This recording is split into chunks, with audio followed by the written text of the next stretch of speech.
So, Joe Polson, Managing Director of Vindico. We've done a number of projects together in the past. We have. Obviously in a former life, you were our IT manager here at the Scarlets when I was Operations Director. So, in terms of the assignment that I'm looking at, we have actually tried to implement some innovation and change in the past. I think it's fair to say with varying degrees of success.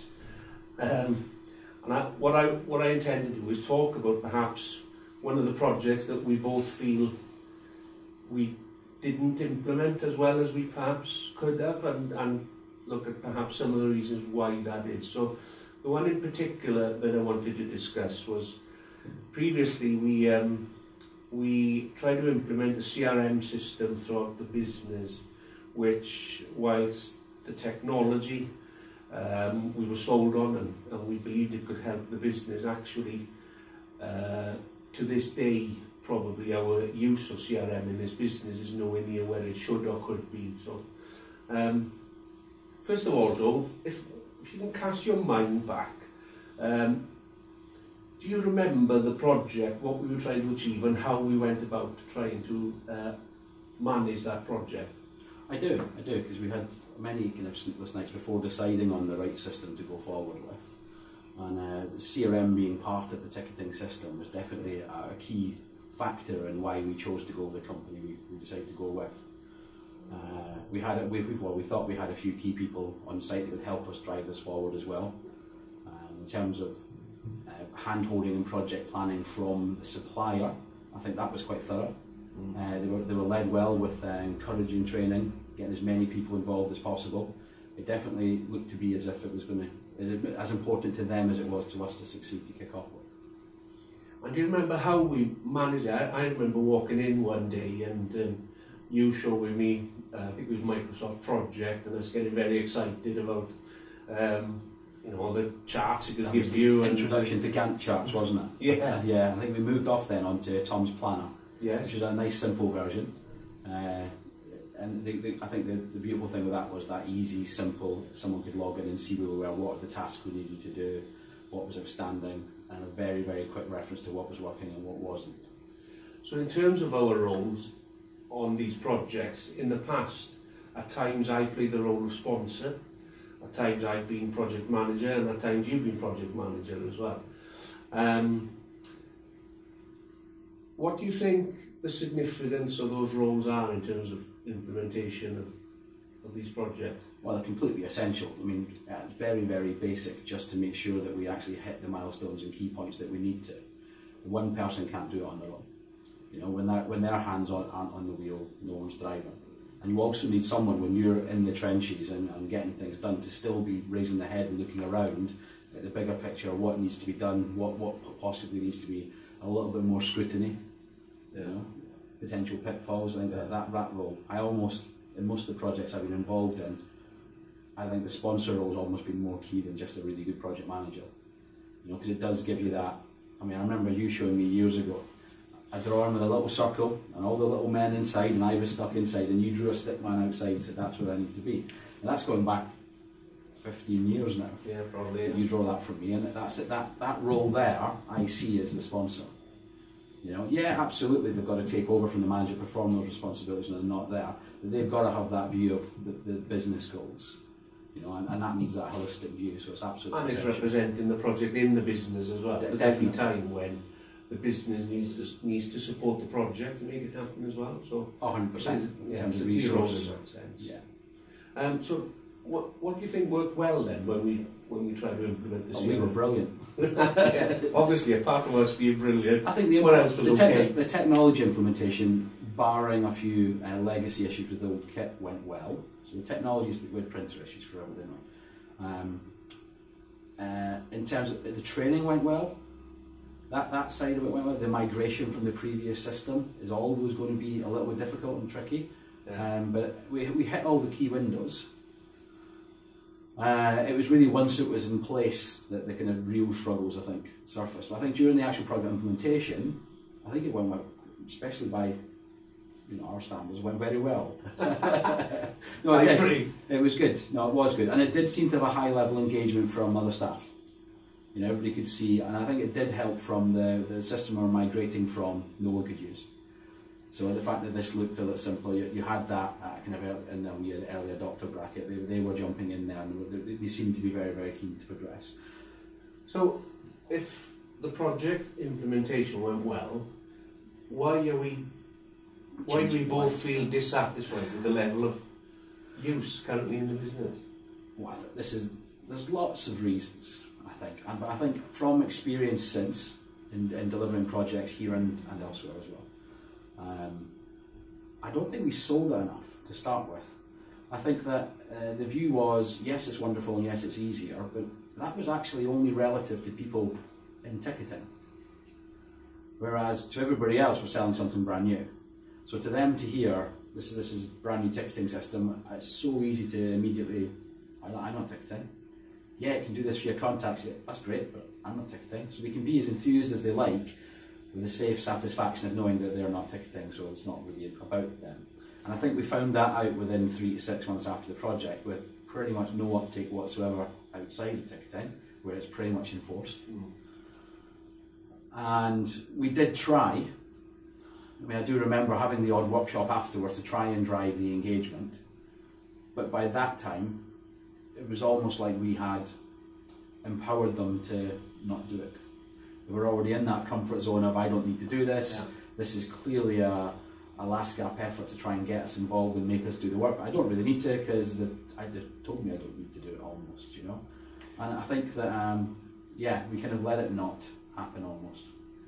So there's a couple of things that come out of that for me, and I don't disagree with anything that you've said, but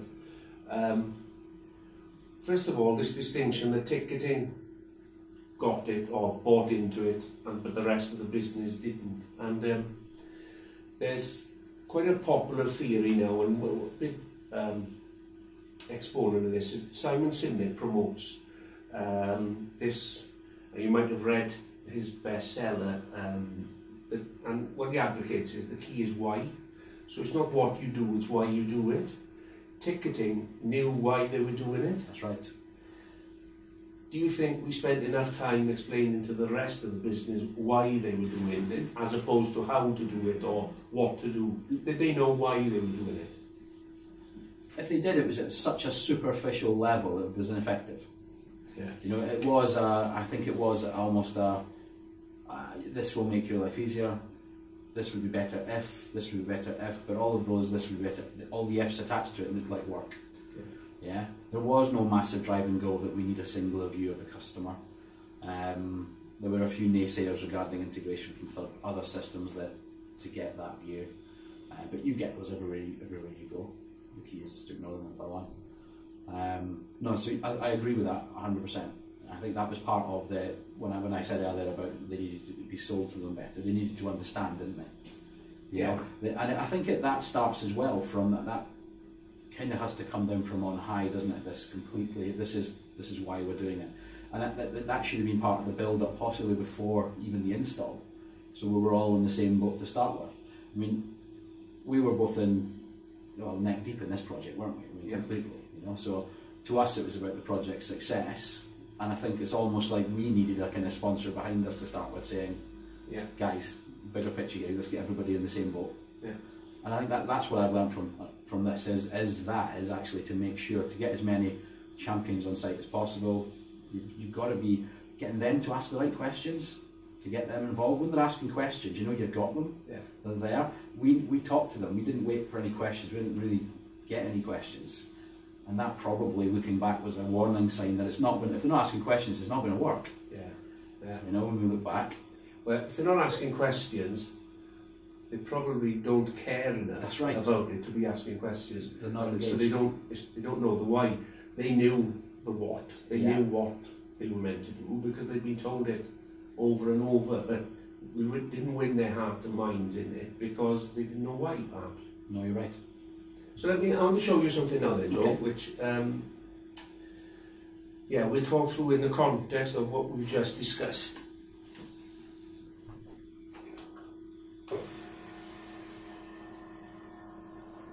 So this is a graph showing the diffusion of innovation. Okay, and what it covers is you have your innovators.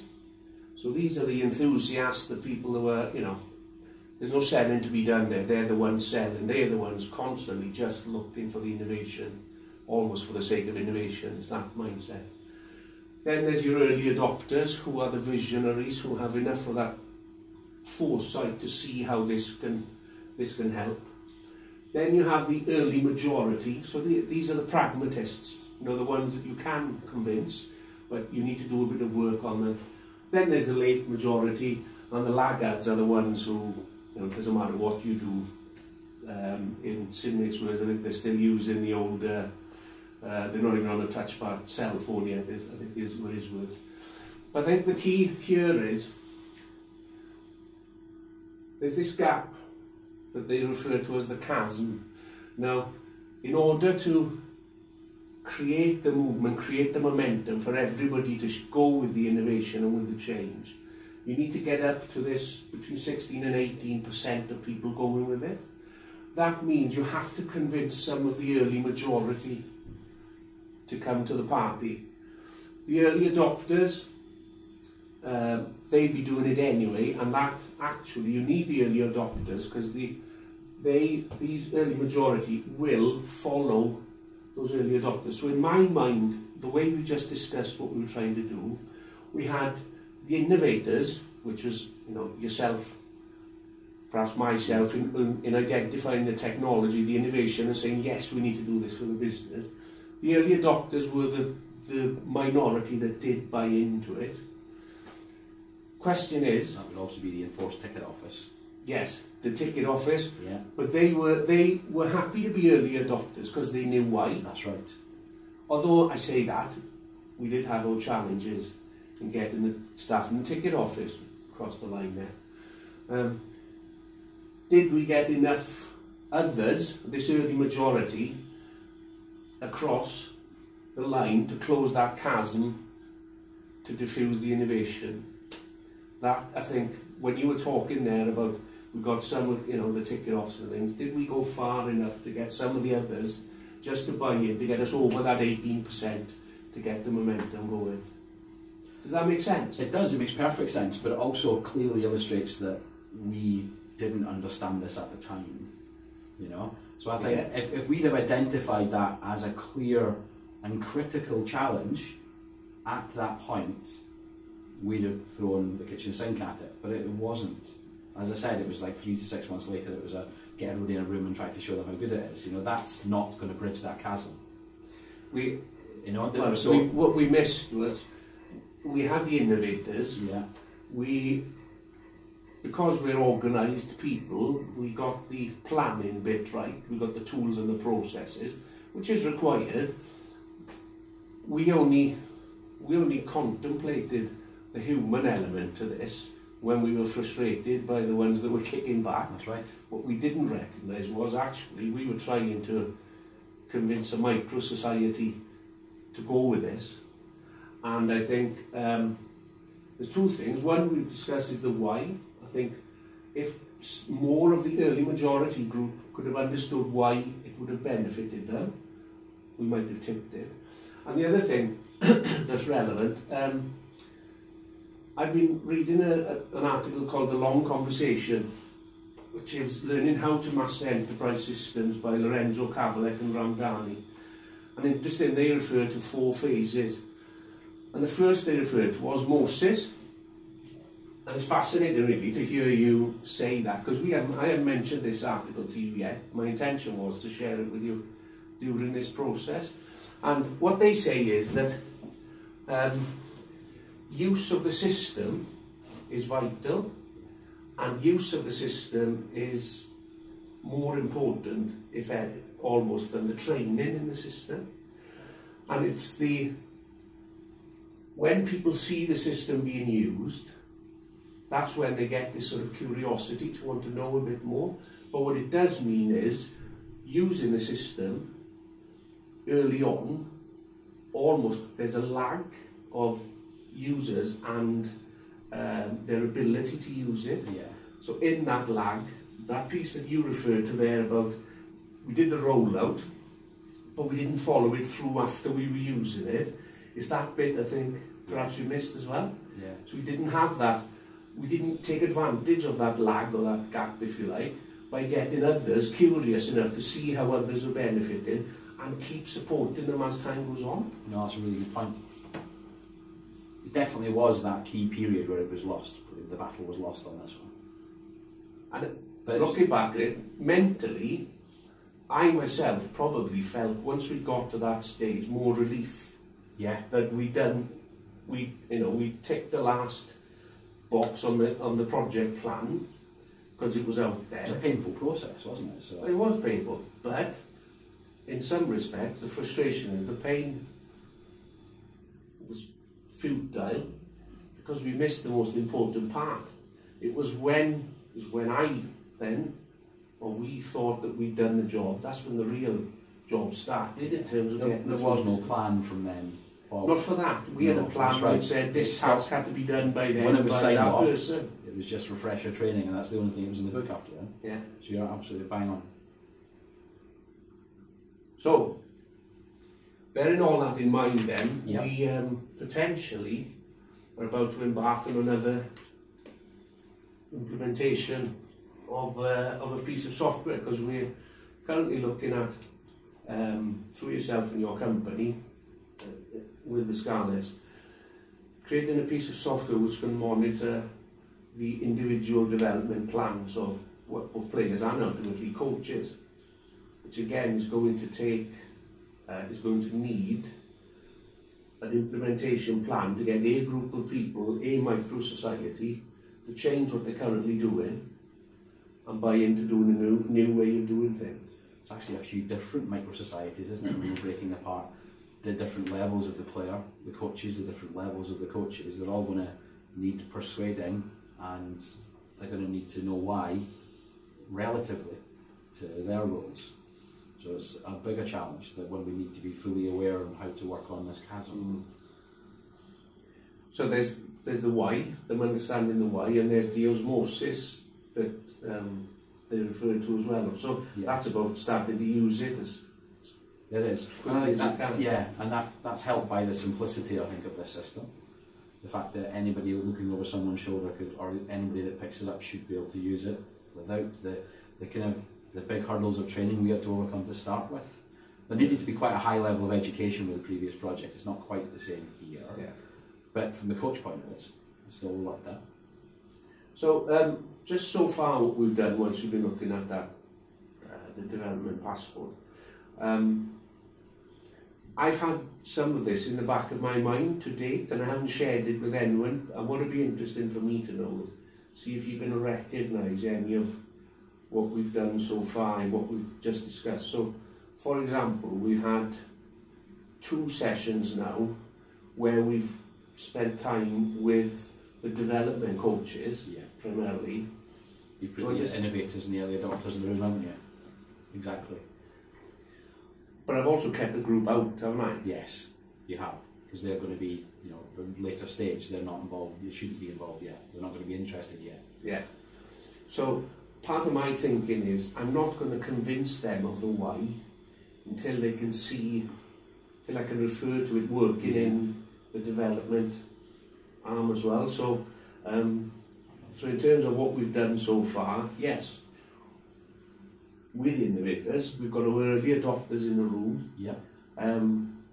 Kept out perhaps the late majority, but there is a group that we need to identify in between. We need to target this group of early majority people that we need to start to get people over that 18%. But for me, that'll come after we've done the legwork with the early adopters to get the product right, isn't it? Then when we sell the why, they'll be able to visualise it because of the software. Does that make sense? No, it makes perfect sense.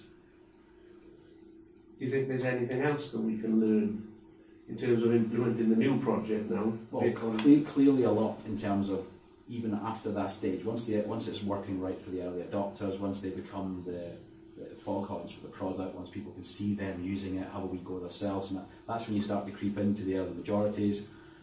From then though, keeping that peak going forward is going to need a plan after a go live date. Exactly. Yeah.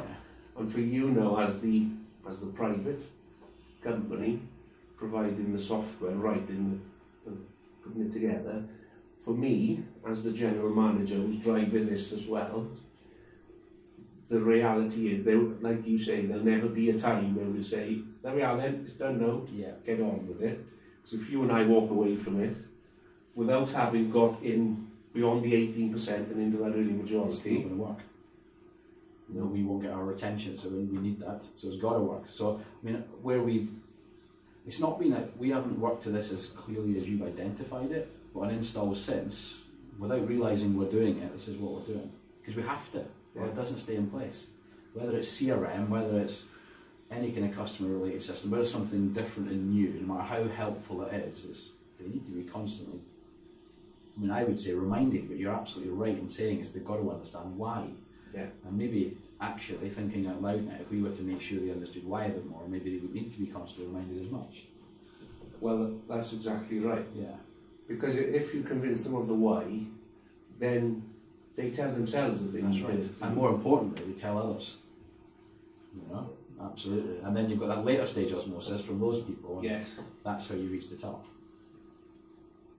So the key is getting that why across, and the further up the bell curve you go here, the harder it is. Yeah. You know, and let's be honest here, we're not wasting time on the laggards because there's a chance we never get them over the line. The key is to get that beyond this 18%, and then it'll get its own life and its own momentum. Well, if it's got an 80% use rate, it's going to be a really beneficial tool. Any project with an 80% use rate is going to be highly successful, isn't it? And everybody will come along in the end once you get beyond that tipping point. And then we'll probably start the loop again with people back at this end, the innovators, and maybe even some of the early adopters get so excited by becoming innovators, and where we go next. Yeah. Well, it definitely shows we've got a big piece of work to do, doesn't it, on the chasm. I like calling it the chasm because it sounds so critical. And I can't claim credit for that one. It's an accepted term as part of the. But when you look at it, the danger point of longevity of any project is that point. And so many projects are geared to get them in and get them working by, you know. Well, so many businesses will measure our performance by, you know, how quickly can you get it in, or we're going to put it in 6 months. Yeah. Well, yeah, you can tick every box on a project implementation plan within 6 months. You say, yes, we've done this training, we could walk out of there and it's not used. So that's the stark reality of, because we're not reprogramming robots or computers, are we? No. Introducing new habits to people. So from now on then, when we talk about the implementation of the new software, phase, you know what I'm up to. Exactly. But it is that chasm, dangerous phase. That's the key. Yeah, if you can't get to the chasm, then there's something wrong. Obviously, you're backing up the wrong tree. Obviously. And getting to the beginning of the chasm should be quite easy, but it's getting enough of that early majority people into the chasm with you. Well, I think once you come to the end of that early adopters phase, it's got to be a good idea, isn't it? Mm. You've got the adopters. It's got to be a good idea. Now it needs momentum, you know. So it needs the osmosis. It needs the majority to take a step forward, doesn't it? Yeah. It's good. Okay. Well, thanks for your time. You're more than welcome. It's been enjoyable. Oh, good. Well, I've got something out of it. I hope you have as well, because I know, you know, in your work now you do a number of projects across a number of. And we've seen other projects. I mean, we've seen other projects succeed. We've seen other projects fail because I mean, putting into the words we're talking about today, because that chasm wasn't breached. And of course, if they need continuous Well, that's work, then exactly. it's It's very well. They don't Keep see the charging value. them for It's that, all about don't you? yeah. Well, that's we can do that. But we do like them to see value. yeah, and that is the key, isn't it? So thank you, John. Thanks, Joe.